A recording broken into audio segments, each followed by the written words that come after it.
in this house?" My hand went numb around the coffee mug.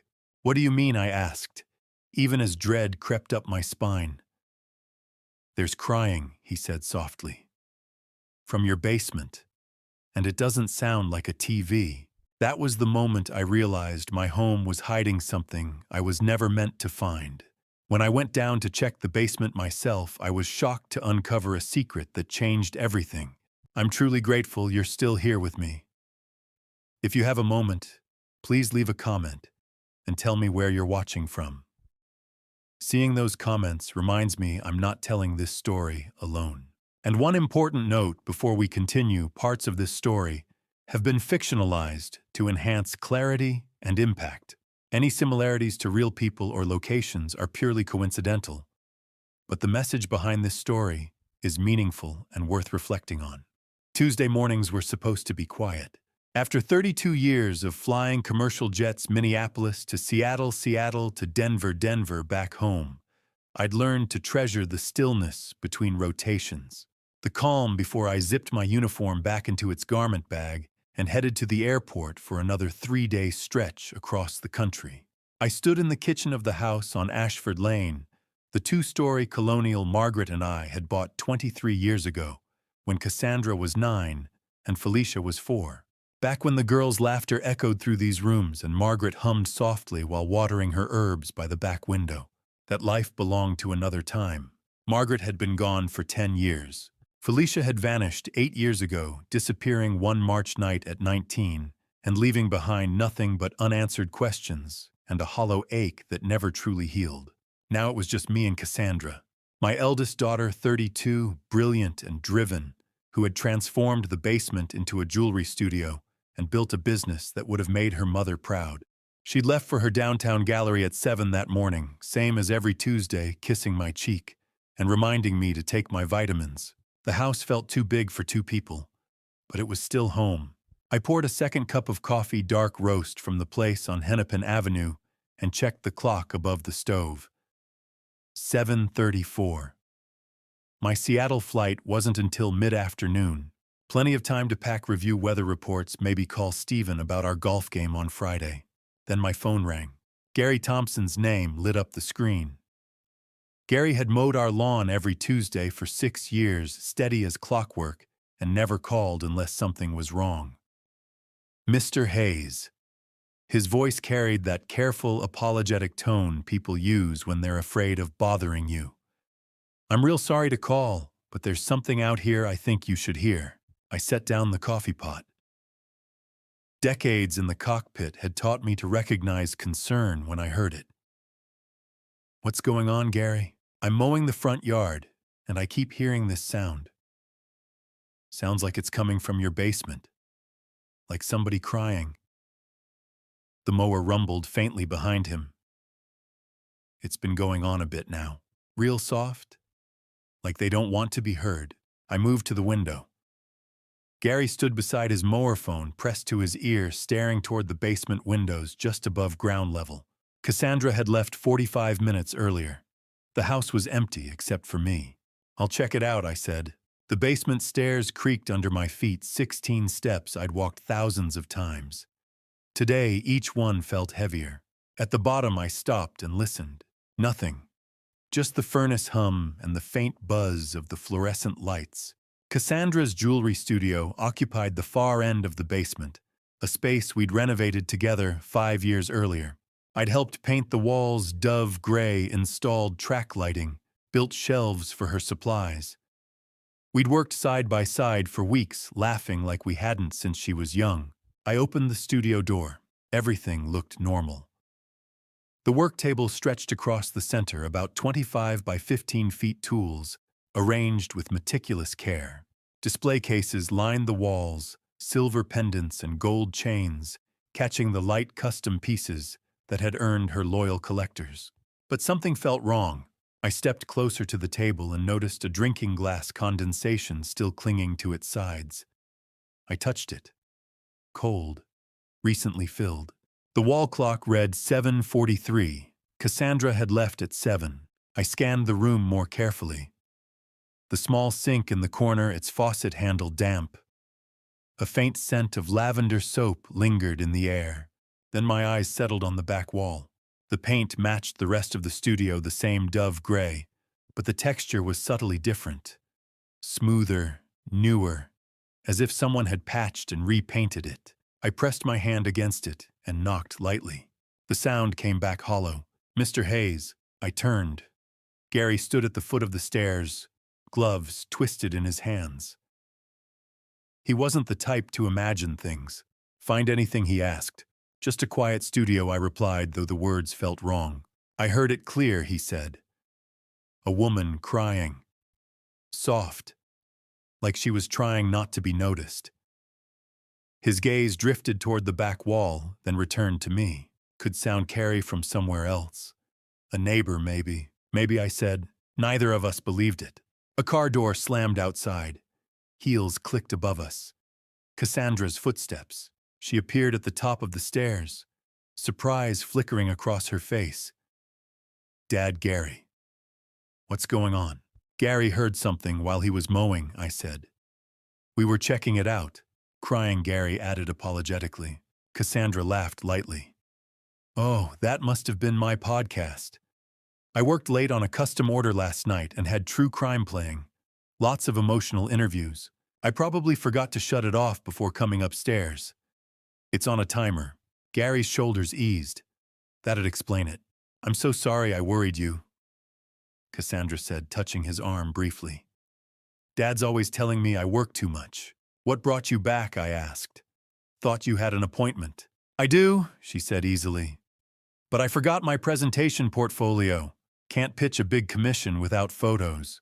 I'll grab it and go." She headed for the stairs, but I stepped forward. "I'll get it." "Where is it?" Something flickered in her eyes. "Red leather. On the shelf by the window." I retrieved it, handed it over, and watched her leave again, apologizing once more to Gary. From the kitchen window, I watched her Audi disappear down Ashford Lane. Gary resumed mowing. I should have packed. Instead, I went back downstairs. The studio looked the same, but I saw it differently now. The soap smell was recent. The water glass was still cold. Cassandra hadn't worked late. I'd heard her come home at 6. I would have heard her return downstairs. The fifth step always creaked. I knocked on the back wall again. Hollow. My phone buzzed. A text from Cassandra. "Thanks for covering, Dad." "Love you." Covering. I typed back, "Love you too." But as I stood there holding that cold glass, Gary's words echoed in my head. A woman crying, trying not to be heard. I wanted to believe her. God, I wanted to believe my daughter. But something in her voice didn't match her smile, and that glass of water was telling a different story entirely. Sleep didn't come. I lay in bed that night staring at the ceiling of the bedroom I'd shared with Margaret for 18 years before she passed. The digital clock on the nightstand glowed 11:47 p.m., then midnight, then 1:15. Outside, the wind rustled through the oak trees lining Ashford Lane, a sound that usually lulled me to sleep after long flights across time zones. Tonight, it only made the house feel more alive, more watchful.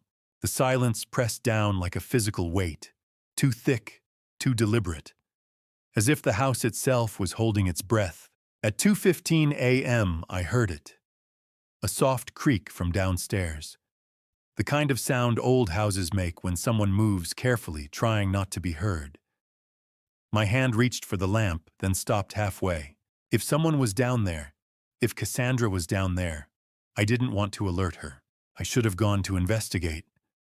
Should have crept down those 16 steps and seen for myself what was happening in the basement at 2 in the morning. But I didn't. Instead, I lay there in the dark, listening to my own heartbeat, and wondering when I'd become the kind of father who was afraid to confront his own daughter. Margaret would have known what to do. The thought came unbidden, the way thoughts of her still did after 10 years. She'd been the strong one, the one who could read people the way I read instrument panels instinctively, accurately. When Cassandra was 7 and lied about breaking the living room lamp, Margaret had known before the words even left our daughter's mouth. When Felicia was 16 and snuck out to a party, Margaret had been waiting in the kitchen when she climbed back through her bedroom window at 2 in the morning. "Take care of our girls," Chris Margaret had said in those final weeks, her hand trembling in mine, her voice already fading. "They need you. Promise me." I'd promised. God, how I'd promised. But had I kept that promise? Or had I just existed alongside them, too wrapped up in flight schedules, grocery lists, and the mechanics of keeping a household running, to notice what was really happening under my own roof? Margaret would have seen through whatever was going on in that basement. She would have looked Cassandra in the eye and known immediately whether her daughter was telling the truth. I'd never had that gift. I trusted instruments, data, facts that could be verified.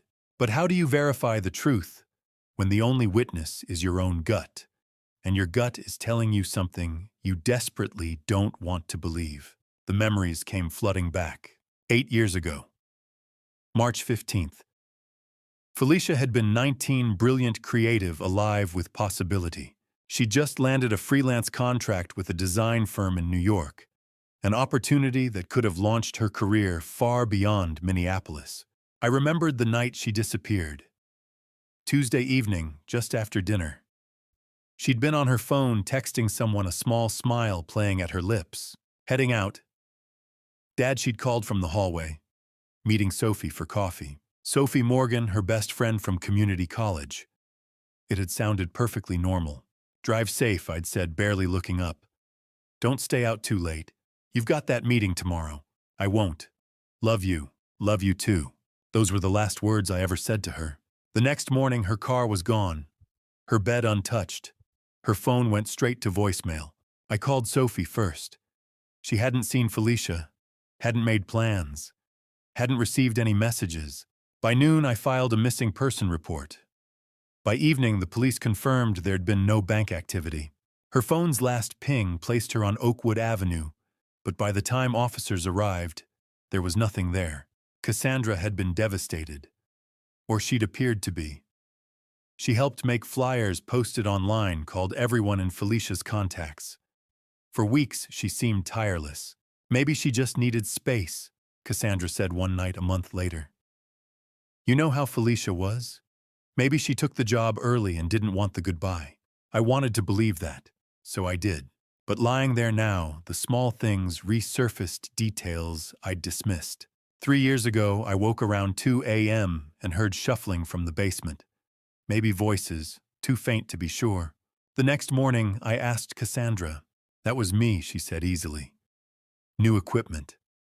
I'm trying to keep it quiet." It made sense. 2 years ago, our grocery bills doubled. Client showings, she explained. Refreshments. It's part of doing business. That made sense, too. Last year, I found her in the kitchen late at night, loading a tray with sandwiches, fruit, and water. "Working late," she said, smiling. "Deadline." I watched her carry it toward the basement stairs, felt something tighten in my chest, and said nothing. Now those moments stacked together like evidence. The crying Gary heard, the fresh paint, the glass of water, the lavender soap, the late-night sounds, the food disappearing downstairs. And beneath it all, the question I'd been too afraid to ask. What if Felicia had never left? What if she'd been here the entire time? 20 feet below my bedroom, separated from me by nothing but a ceiling, and my own refusal to see. I sat up, heart hammering. The room tilted. I gripped the mattress hands, shaking not from fear alone, but from certainty. A terrible, dawning certainty. I grabbed my phone and opened my notes. Tuesday, 7:34 a.m. Crying from basement. Tuesday, 7:45 a.m. Fresh water glass. Tuesday, 7:45 a.m. Newly painted wall. Tuesday, 7:50 a.m. Lavender soap scent 3 years ago. Basement sounds at 2 a.m. 2 years ago. Grocery bills doubled 1 year ago.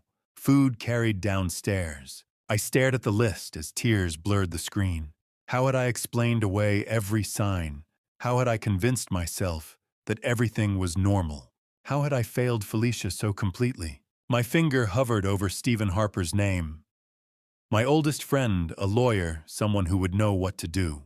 But it was nearly 3 in the morning, and I was terrified. Terrified of being right. Terrified of what that would mean about my daughter. About myself. I set the phone down. Tomorrow, I told myself. I'd think clearly in daylight. I'd find a rational explanation.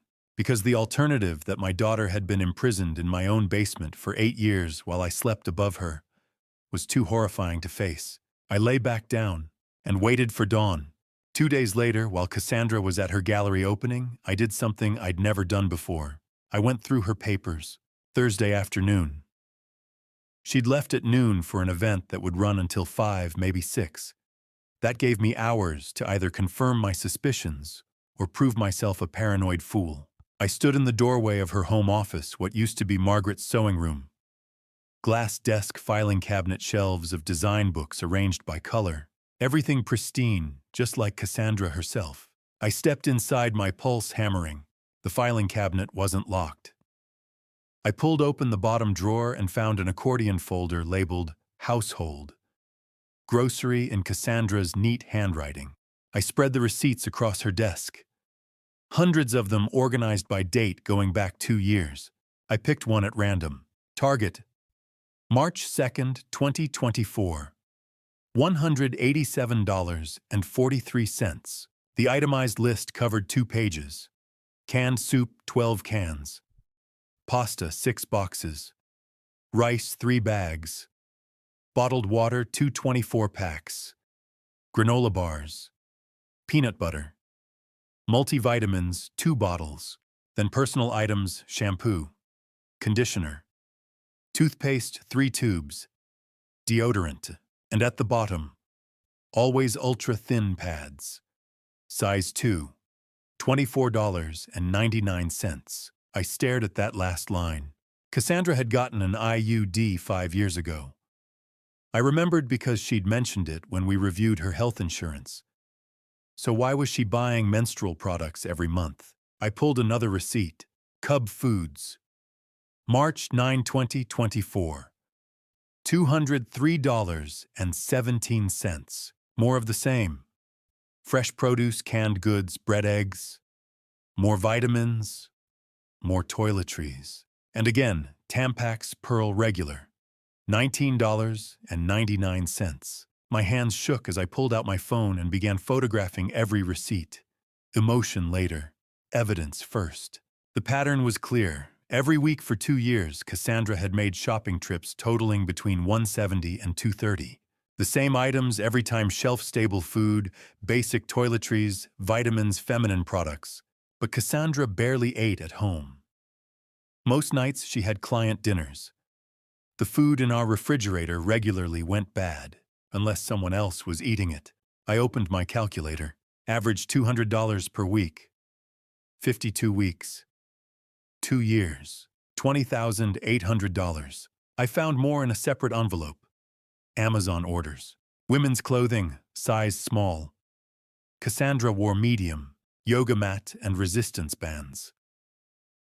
June 2023. Cassandra had never done yoga. Paperback novels. August 2023. Mysteries and thrillers.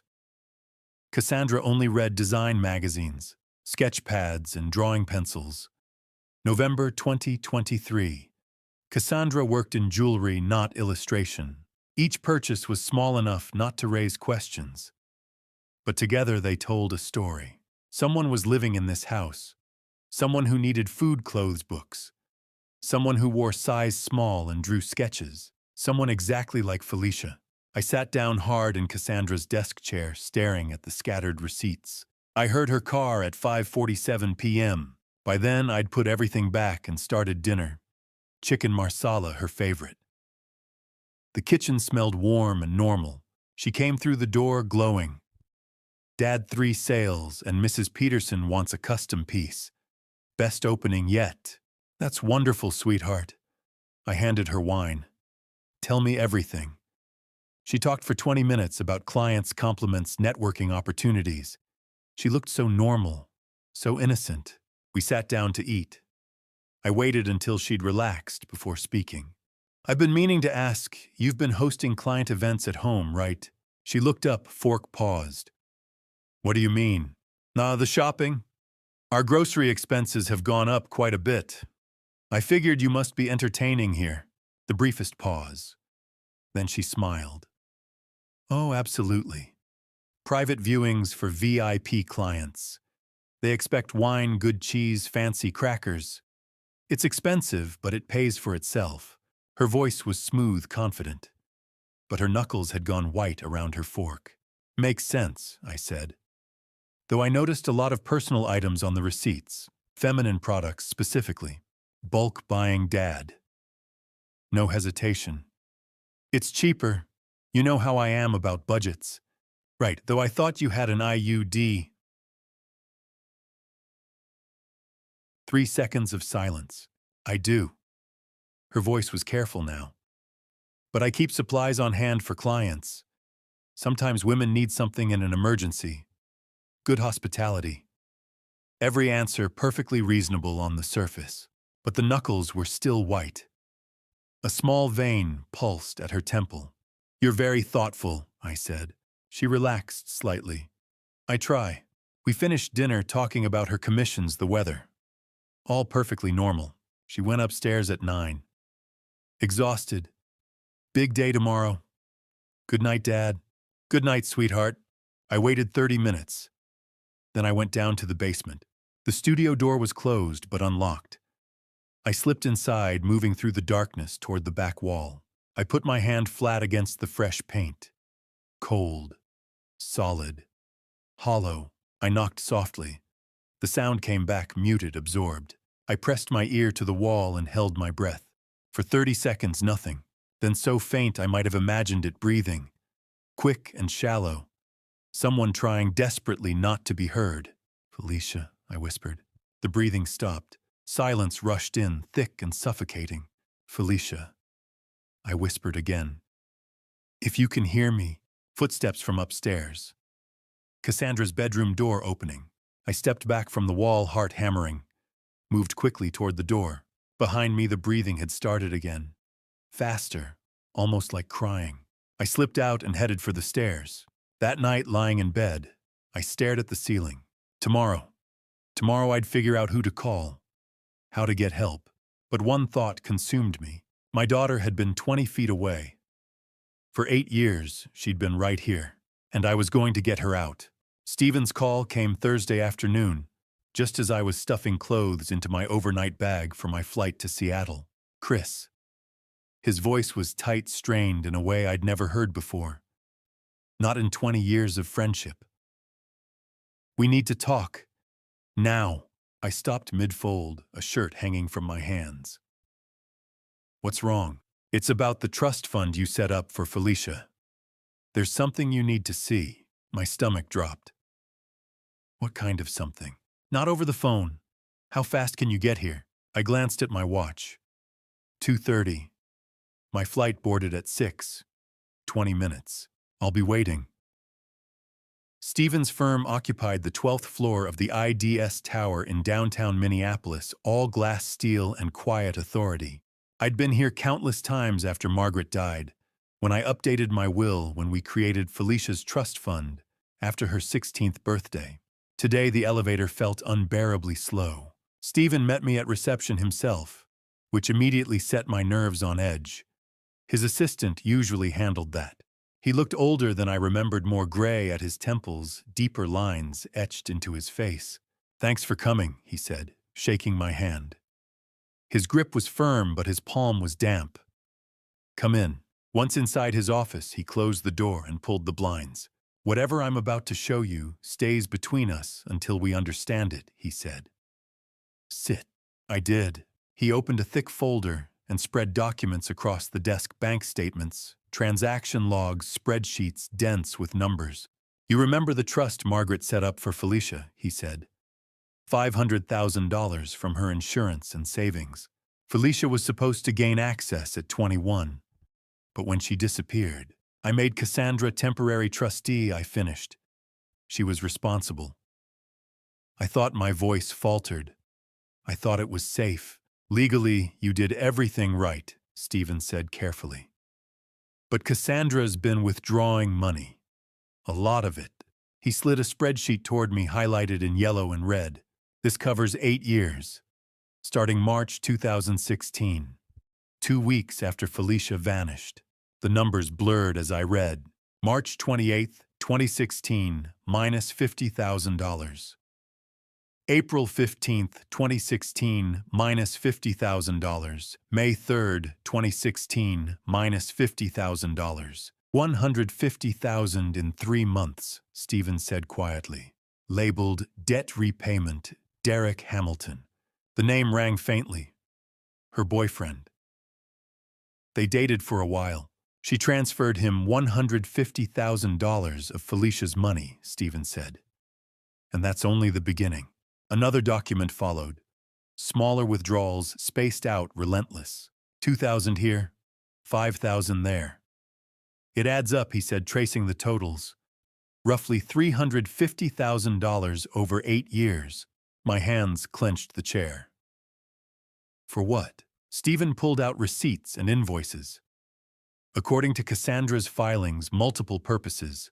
$100,000 to a company called J. Morrison Construction, based in Iowa. Listed as home renovation. My breath caught. Renovation.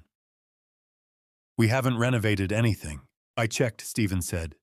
No permits, no inspections. Nothing filed at your address in over 10 years. The room swayed slightly. I grabbed the edge of the desk. Another $80,000 labeled operational expenses, food supplies, equipment. $70,000 to start her gallery, which checks out. And about $100,000 spread across savings and investment accounts under her name. She told me the gallery was funded by loans, I said. She lied. The words settled heavily between us. My eyes returned to the spreadsheet. J. Morrison Construction. Iowa, $100,000. Who is J. Morrison? I don't know yet, Stephen said. But $100,000 in cash for a renovation that never happened. He leaned back. Chris, we need to consider something. That Cassandra knows exactly what happened to Felicia. I said the words bitter. That she's been lying to me for 8 years. Stephen didn't argue. I told him everything then. About Gary hearing crying. About the water glass without a ring. About the extra grocery receipts. About the fresh paint on the basement wall that sounded hollow when I knocked. He listened silently, his expression darkening. When I finished, he exhaled slowly. I need to ask you something carefully. Do you think Cassandra could have hurt Felicia? No, I said instantly. Then softer, I don't know. If she had access to this money, he said, hired an out-of-state contractor, bought years of extra supplies. He stopped. My throat burned. Here's what we do, Stephen said, shifting into strategy. I'm hiring a forensic accountant. We trace every transaction. We find Derek Hamilton, and we find Jay Morrison. How long? A week, maybe less. A week, I said, standing. Felicia could be. Chris, Stephen said, gripping my shoulder. Do not confront Cassandra, not yet. If Felicia is alive and you alert Cassandra, I understand. So you go home, he said. You act normal. Can you do that? I pictured Cassandra across the dinner table, smiling. I can. He handed me copies of the statements. Hide these. I sat in my car afterward, engine off, staring at the documents. $500,000. Margaret's legacy for Felicia. Gone. Spent piece by piece. J. Morrison Construction, Iowa. $100,000. What had Cassandra built with that money? And where was my daughter while it was being built? I started the engine. Seattle could wait. Tomorrow I was finding J. Morrison, and I was going to find what he built in my house. Friday morning, Dorothy Green knocked on my door at 8:15. I'd just gotten back from Seattle, hollow-eyed and exhausted. But the look on her face, pale, frightened, told me sleep would have to wait. Mr. Hayes. Her voice shook. I need to show you something. I should have come forward years ago, but I was afraid. I stepped aside. Come in. Dorothy had lived next door for 15 years.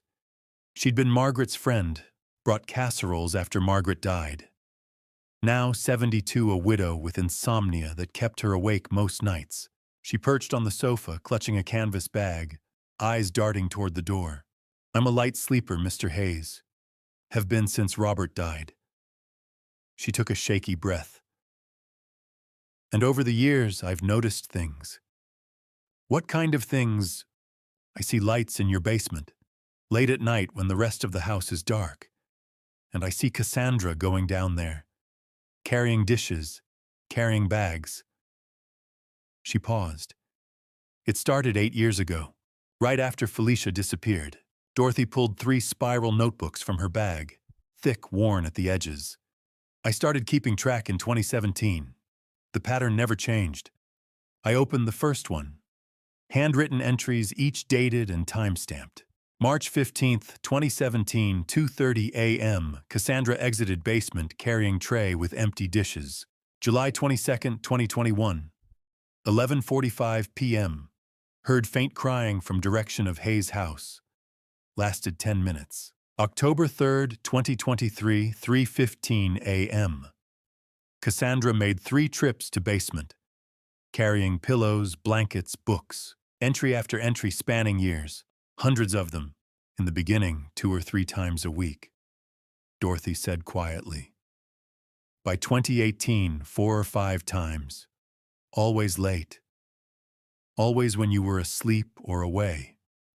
The notebook slipped from my hands. You heard crying. She nodded, tears welling. I wasn't sure. It was so faint. But yes, in 2019 I called the police. She looked at her folded hands. Anonymous tip. Said I was concerned about activity here. Oh, what happened? They came, 2 officers. You were on a flight. Cassandra showed them around, explained she ran a business from the basement. They said everything seemed fine and left. And then, Dorothy's hands twisted together. The next day, Cassandra came to see me. She was smiling, but it wasn't friendly. She said, Mrs. Green, sometimes curiosity can be dangerous. This is such a quiet neighborhood. I'd hate for anything to disturb that peace. Her voice cracked. She didn't threaten me directly, but I understood. So I stopped calling. I just watched and wrote. I couldn't be angry at this 72-year-old widow, terrified even now. You're here now, I said. That takes courage. She pulled out a USB drive with shaking hands. There's more. So last year I installed a security camera pointing at your house. I know it was an invasion of privacy, but I needed to know if what I was seeing was real. I plugged the USB into my laptop.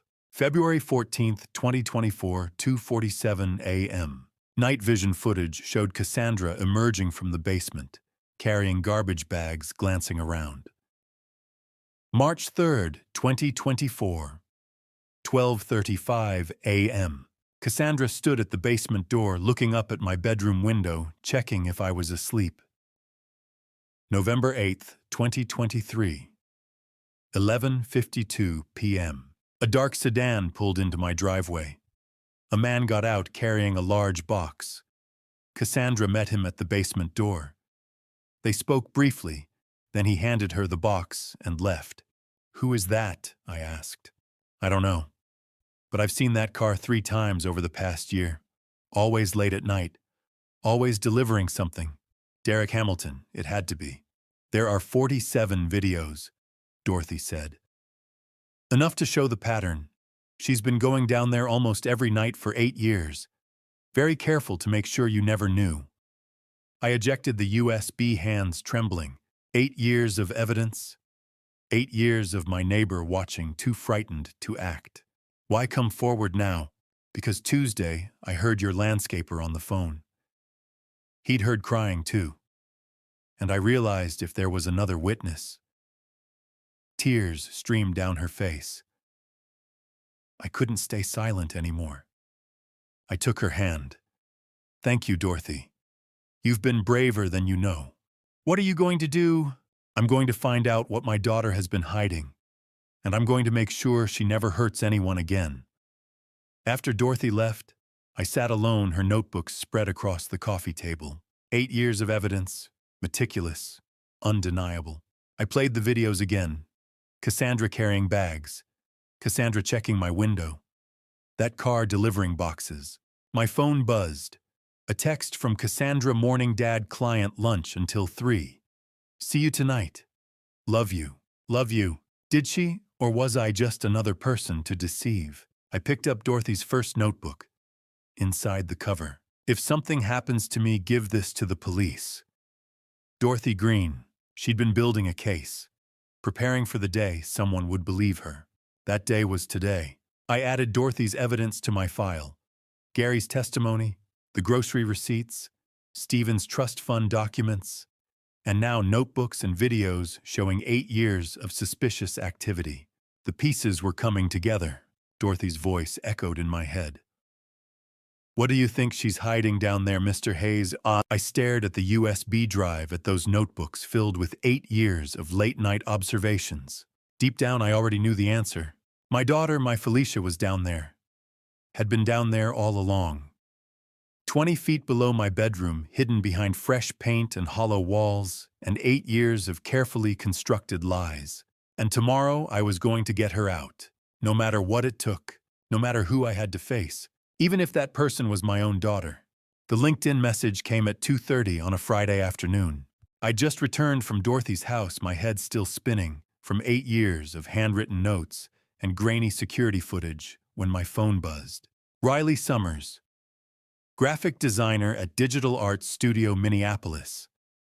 Subject: about Felicia Hayes. I need to speak with you urgently. I stared at the name. Riley Summers. Felicia's best friend from the University of Minnesota. The one who'd called me every week for the first 6 months after Felicia disappeared, asking if there was any news. The one who'd stopped calling after a year, her voice breaking on the last message she left. I can't keep doing this to myself, Mr. Hayes. I'm so sorry. I hadn't heard from her in 7 years. Her message was brief. I've been investigating Felicia's disappearance on my own for the past 6 months.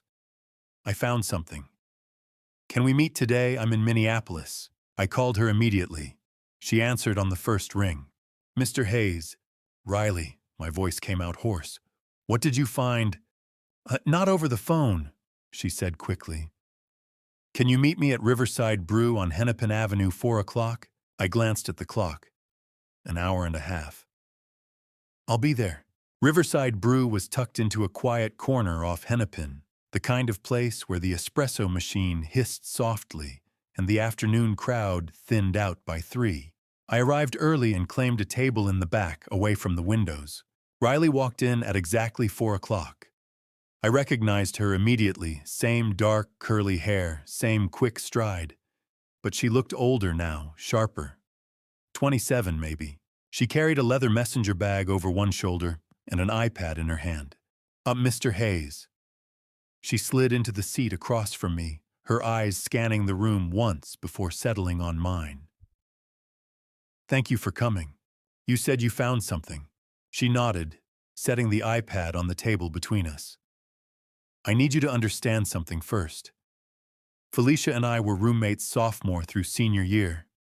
She was my best friend. When she disappeared, Her voice caught. She took a breath. I hired a private investigator 6 months ago. Cost me $8,000. He didn't find much, but he did find this. She tapped the iPad, and a website loaded: Cassandra Hayes Designs. I knew the site. Cassandra's jewelry line. She'd launched it 3 years after Felicia disappeared, claiming she'd been inspired by grief to channel her creativity into something beautiful. The pieces were elegant necklaces, bracelets, rings, all minimalist silver and gold with intricate engravings. I know Cassandra's work, I said slowly. What about it? Riley's jaw tightened. These aren't Cassandra's designs, Mr. Hayes. They're Felicia's. I blinked. What? She swiped to a second screen, a photo of a silver pendant with a delicate vine pattern curling around the edges. This is from Cassandra's 2022 collection. $1,200. Sold out in 3 days. She swiped again. This is a sketch Felicia did in 2015. I found it in a box of her old coursework I'd been storing. The two images sat side by side. The match was undeniable. The curve of the vine, the spacing of the leaves, the way the stem wrapped around the center, it was identical. That's one design, I said, my pulse quickening. Could be a coincidence. I thought so too. Riley swiped through 15 more comparisons. 15 designs from Cassandra Hayes' designs.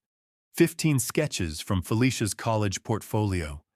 Every single one a perfect match. My hands went cold. There's more, Riley said quietly. She zoomed in on the pendant image. Look at the engraving, right here. I leaned closer. At first I saw only the vine pattern. Then Riley traced her finger along the curve of a leaf, and I saw it a tiny, almost invisible F hidden in the negative space. And Felicia used to do that, Riley whispered. Sign her work with a hidden F. She did it in every design. I asked her once why she didn't just sign her name outright. She said, "If people care enough to look, they'll find me." I stared at the letter. My daughter's signature, hidden in plain sight. 15 designs. Riley continued, her voice shaking now. 15 pieces over the last 3 years, all with Felicia's hidden F. She's alive, Mr. Hayes, and she's been trying to tell us. The cafe noise faded. The hiss of the espresso machine, the murmur of conversation, it all blurred into static. Where is she? I asked. I don't know. Riley's eyes were bright with unshed tears. But I think Cassandra does. I told her everything. Gary hearing crying in the basement, the grocery receipts totaling $20,000 over 2 years, Stephen's discovery of the missing trust fund, $500,000 drained in 8 years, Dorothy's notebooks and surveillance footage showing Cassandra carrying bags into the basement at midnight week after week. Riley listened without interrupting. When I finished, she was crying. She's in the basement, Riley said. Isn't she? I think so. How long? I couldn't say it. The number felt impossible. 8 years. Riley covered her mouth with both hands. For a long moment, neither of us spoke. Finally, she looked up. What are you going to do? I thought of the hidden F. 15 times my daughter had tried to reach the world. 15 times she'd been ignored. Not anymore. I'm going to bring her home, I said. Riley reached across the table and gripped my hand. Then let me help. That night, after Cassandra had gone to bed, I lay awake until I heard the sound of her bedroom door closing and the soft click of the lock. At exactly 11:30 p.m., I sat up and made my way downstairs to the basement. This time I wasn't looking for answers. I was looking for my daughter. I'd prepared everything earlier that evening while Cassandra was at the gallery. A tape measure, a flashlight, my phone with Stephen's number on speed dial. I'd called him at 9 o'clock and told him what I was about to do. He'd wanted to come with me, but I'd said no. If I was wrong, if there was nothing down there, I didn't want to drag him into the wreckage of my paranoia. But I wasn't wrong. I knew that now. Before I open this door, before I see what's been hidden from me for 8 years, let me ask you something. Have you ever been this close to the truth, only to be terrified of what you might find? Drop a comment below and tell me, would you open this door? And if this story has you on the edge of your seat, hit that subscribe button so you don't miss what happens next. A brief disclaimer, this story includes fictionalized elements created for storytelling and educational purposes. If you're not comfortable with that, feel free to exit now. For everyone else, let's find out what's waiting on the other side. I descended the basement stairs slowly, each step deliberate, my hand gripping the railing. At the bottom, I paused and listened. The house was silent. Cassandra's bedroom was directly above the living room, 2 floors up. She was a heavy sleeper. I had time. I opened the studio door and flipped the light switch. The fluorescent panels overhead buzzed to life, flooding the room with harsh white light. Everything looked the same as it had on Tuesday morning. Cassandra's work table in the center, sketches pinned to the corkboard. The silver pendant Riley had shown me in one of those photographs, now sitting on the counter, gleaming under the lights. I closed the door behind me and pulled out the tape measure. The exterior wall of the basement ran along the back of the house. From the base of the stairs to the far end, I measured 40 feet. Then I stepped inside the studio and measured again. The interior length from the door to the back wall came out to 25 feet. 15 feet. Missing. I moved to the width. The full basement stretched 30 feet across. The studio was 15 feet wide. On the right side, the wall was poured concrete, the foundation of the house. On the left side, there was drywall. Fresh drywall. Painted white, smooth, seamless. But drywall wasn't a foundation wall. I pressed my palm against it. It was cool to the touch. I knocked lightly with my knuckles. The sound that came back was hollow. Empty. There was a room behind this wall. 15 feet deep. 12 feet wide. 180 square feet. Big enough to live in. I swept the flashlight along the drywall, searching for seams, hinges, anything that might indicate a door. At first I saw nothing. The wall was unbroken, painted edge to edge, but then my light caught on something near the corner. A tall bookshelf, 6 feet high, pressed flush against the wall. I approached it slowly. The shelf was filled with design books, jewelry techniques, metalwork, and a few art history texts. It looked heavy, permanent. I tried to push it. It didn't budge. I crouched down and aimed the flashlight at the base. There, just visible beneath the lowest shelf, were 4 small rubber wheels, caster wheels, the kind you'd find on a rolling cart. But they weren't rolling. They were locked in place by metal pins. And beside the left front wheel, half hidden by the shelf's wooden frame, was a small electronic keypad. 4 digits. A tiny LED light glowing red. I stared at it. My pulse hammered in my ears. Cassandra had built a lock, a code. I thought of the receipts. The $100,000 payment to J. Morrison Construction. The basement renovation that had never been permitted, never inspected, never recorded anywhere but in Stephen's files. This was what that money had bought. Not a studio, a prison. I wiped my palms on my jeans and entered the first code that came to mind, 1992. Cassandra's birth year. The LED blinked red. Incorrect. I tried 1997. Felicia's birth year. Red again. 2006. The year Margaret died. Red. I sat back on my heels, staring at the keypad. What number would Cassandra use? What number mattered enough to her to lock her sister away behind it? And then I knew. 2016. The year Felicia disappeared. I entered the digits slowly. The LED turned green. A soft click sounded from inside the bookshelf, and the metal pins released. The shelf rolled forward an inch, as smooth as silk. I grabbed the edge and pulled. It slid aside easily, revealing a narrow gap in the wall behind it. And there, set into the drywall, was a steel door. Gray industrial, with a deadbolt lock mounted on the outside. The lock was open. I stood there, my hand hovering over the doorknob, unable